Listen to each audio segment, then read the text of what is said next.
Hey, what's going on, ladies and gentlemen? My name is Rage, and we are back today with Superior Spider-Man's addition into Marvel Strike Force today. So for the purpose of this video, we're going to be taking a look at his key abilities, taking a look at which preemptive upgrades we're going to be making, as he's going to be finalizing and joining as the last member of this Insidious 6 tech raid team. Now, but keep in mind, this character is also part of the Chapter 2 Conquer activity, so obviously you can utilize him later on in the Blastar Scourge return when it does come back again. We didn't actually have any of the Insidious 6 characters, but great to know that they're going to add some future value here.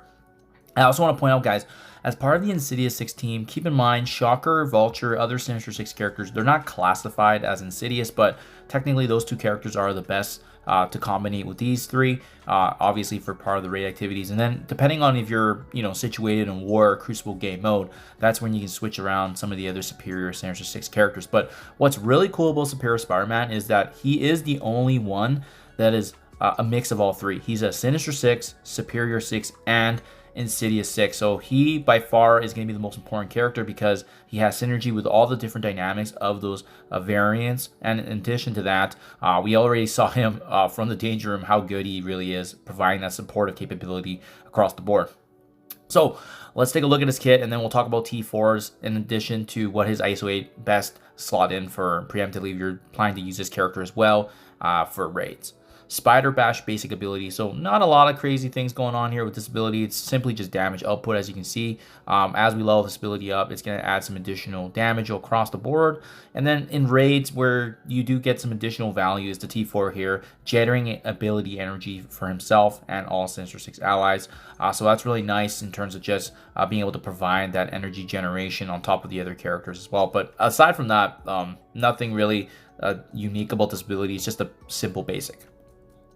Superior Slinger special ability, attacking primary target, and this is his crowd controlling ability where he can apply an ability block. But what's cool is it also rebound chains to 5 adjacent targets, and as well on those rebound chains in raids anyways, it does apply ability block as well. So it's a mass ability block if you think about it that way with the synergy from raids. In addition to that, he's also applying some supportive buffs like defense up to himself, Shocker, Vulture, and Insidious 6. So again, those shout out to those characters because they're intended to be used in raids, right? This ability also has a heal, so he's going to be generating a heal for himself in all Sinister 6 versions. In addition to that, there's also additional focus being granted against hero targets. So really, especially against those hero enemies, this is going to be, very strong in terms of making sure that this ability block does land. So it means you might not need to focus on the skirmisher so much if you want to ensure that this is consistent. He also reduces the duration by 2 of taunt for the primary target, so this gets through taunt, which is really cool. Evasion gets applied to Insidious 6 later on, in addition to Shocker and Vulture, of course. Safeguard also being a added value here. And then lastly, with the T4 upgrade, he's going to be flipping all negatives to positives on himself and all Insidious. And if this character does have 2 Insidious as well, he's flipping them to positive on all Sinister 6 allies. So what I like about this is that obviously there's a two-step component of it, right? Insidious 6 first gains the benefit, but if those Insidious 6 members are also on the team, he's going to be providing future benefit as well to other Sinister 6 characters and outside of Shocker and obviously Vulture as well, which is really cool. So this T4 is very strong. Having that flip and providing those buffs can be a difference maker, especially in battle when you have all these debuffs against your team. Okay, Arachnid Assault ultimate ability, attacking primary and adjacent targets for 170% damage, and as well, he's going to be providing some regenerative capabilities and support for the team in addition to Sinister 6. So this ability also has a heal, guys. So you can see both his special and his ultimate with a bit of heal there. He also generates ability energy for himself and all Sinister 6. He's going to be generating additional energy, though, for all the respective raid intended characters, right? So that's really cool. Additional healing, regen, and then lastly, with the T4 upgrade, he's going to be once again applying a Safeguard for 2 full turns to himself and Sinister 6. So look at the amount of buffs he's providing to the team, guys. This is why he's such an important piece. We never really seen a Sinister 6 character this strong in terms of just capabilities for providing support, but at the same time also with a bit of control and applying a little bit of damage across the board as well. So Safeguard on his ultimate, and in addition to that, Safeguard on all Sinister 6 for his special as well. So ensuring that this team is going to maintain those buffs and have that competitive advantage against the enemy teams, which is really notable. So definitely a strong T4 upgrade on the ultimate as well. Last but not least, Identity Theft passive ability. So when an enemy with any negative effect is attacked, he also heals once again himself and all Sinister 6 allies for 3% of his max HP. There's additional healing that's going to be sustained on here. On offense, if this character does have 2 Insidious 6 allies as well as 2 other Sinister 6 allies, he lowers the enemy dodge chance by 100%, extra value against that offensive edge there. We also have immunity being applied on spawn. In addition to that, as well, Vulture, Shocker, and all Insidious 6 allies. So that's going to last for 2 full turns.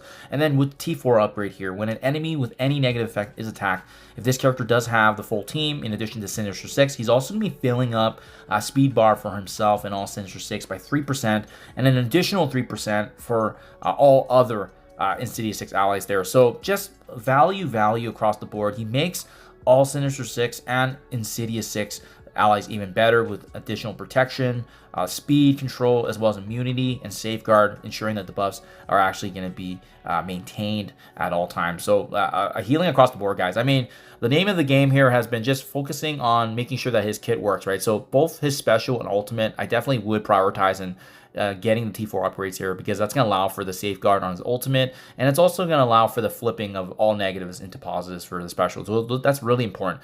Lastly, with the passive here, the T4 allows for additional speed, so that way your team can actually get the competitive turn meter advantage against the enemy. So this is very important, especially in raids. But what I love about this is that this applies outside of game modes, including raids. So that's going to be War, Crucible, Dark Dimension, and so forth. Just a lot of value to be had. And even his basic, if you have the T4s to spare, I would recommend actually using this one, because even for his normal attacks, he's going to be generating ability energy, which is quite notable there. So highly recommend, guys. Couple things you can do with him. So obviously he's got healing across the board. So ISO-8 healer is really a good start if you want to make sure that your team has sustained healing. If you're finding that your Sinister 6 Insidious is getting a lot of damage, but they're not able to maintain their HP, a healer ISO-8 makes the most sense. Having said that, the giveaway here is the fact that he also generates ability energy. So if you want him assisting on some attacks, maybe if there's an enemy where you're using his ultimate first, but then if they have vulnerable already, he's going to be going in for the basic, which also would generate ability energy here as well. So that's what I would personally recommend. I think the Striker ISO-8 actually makes more sense from a raid perspective, and the ISO-8 actually makes more sense. The Striker makes more sense for raids, and then the ISO-8 healer makes more sense for other game modes, because you won't be using this to generate ability energy outside of raids. So that's what I would do. ISO-8 healer for other game modes, Striker respectively for raids, so that we can ensure that efficiency and obviously maintaining the energy generation for your team, guys. So there you have it. Again, the red stars are out as well later on today, so make sure you guys take advantage of those bonus 15% and maximize on that as we see how his free-to-play unlock is going to be coming to the game after the Antimatter Store edition. Do let me know down in the comments below. Are you guys power coring for him right away? Remember, there is going to be an event also on Friday for his diamond opportunities, so be on the lookout for that. Thank you for your time as always, and I'll catch you guys in the next one.